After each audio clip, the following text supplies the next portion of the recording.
Você sabia que existe um cashback do imposto de renda? Hoje eu vou te mostrar como você vai fazer para descobrir se você tem direito a esse pagamento. Eu sou Alisson Silva e você está no canal.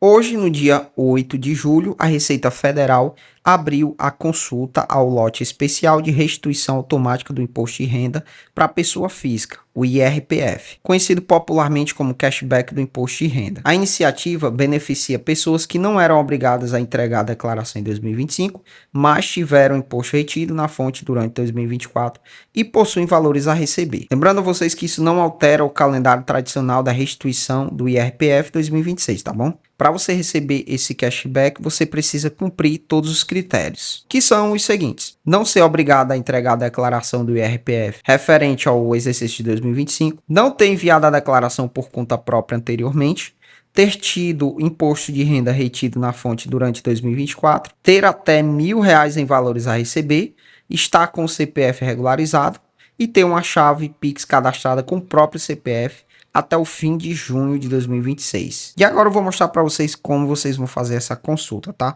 Mas dá uma força aí pro canal, fortalece o canal deixando o seu like. Se você é novo por aqui, clica aí na opção inscrever-se para você não perder os próximos vídeos. Baixa e instala o aplicativo da Receita Federal. Aí você vai abrir e aqui nessa parte de baixo você vai ver a opção aqui, ó, consultar restituição. É a segunda opção, você vai clicar. E agora a gente tem uma nova opção aqui embaixo que se chama acessar cashback.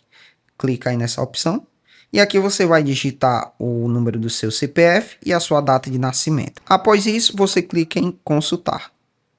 Vai aparecer aqui o CAPTCHA, né? Aí você clica aqui nessa caixinha do Sou Humano. E aqui você vai ter a sua resposta. Infelizmente, eu não tenho cashback para receber, mas eu espero muito que você que deixou o like nesse vídeo, você tem um cashback aí para você receber.